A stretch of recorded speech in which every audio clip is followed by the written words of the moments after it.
ठाकुर जी 27 दिन के हो गए, भगवान का जन्म नक्षत्र पड़ा और जन्म नक्षत्र के दिन ही ठाकुर जी ने करवट ले ली।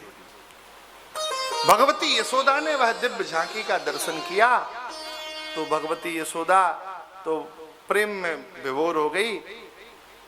तुरंत सखियों को भेज दिया, जाओ उत्सव होगा। काहे का उत्सव? लाला की करवट बदलने का उत्सव होगा। अब यशोदा तो आनंद रूप उत्सव रूप हैं।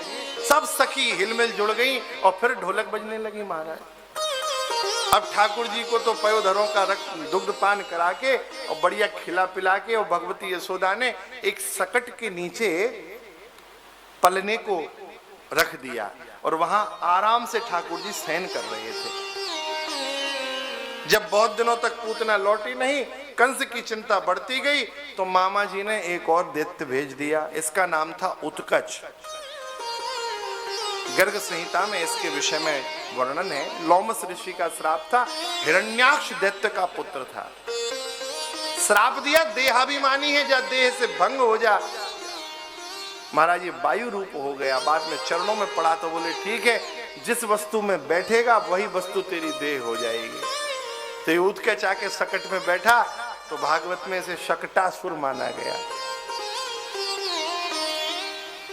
यहां उत्सव चल रहा है, ठाकुर जी की नींद खुली, ठाकुर जी जोर जोर से रोने लगे।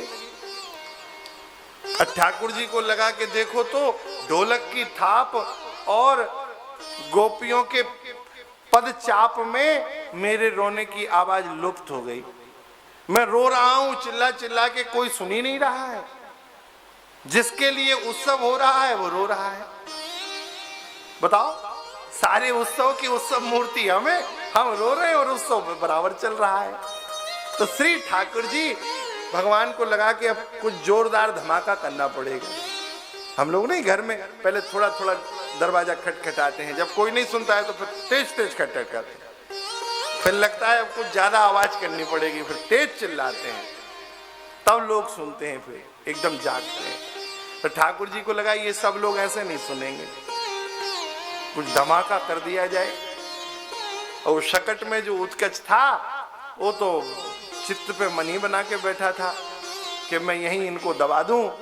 ठाकुर जी ने कहा ओहो मामा जी भी आ गए, ठीक है, उचित समय है। और बस जो लगन ग्रहवार तिथि सकल भय अनुकूल।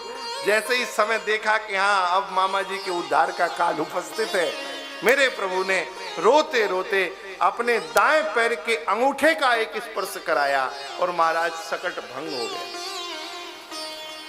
सकटासुर का तो कल्याण हुआ।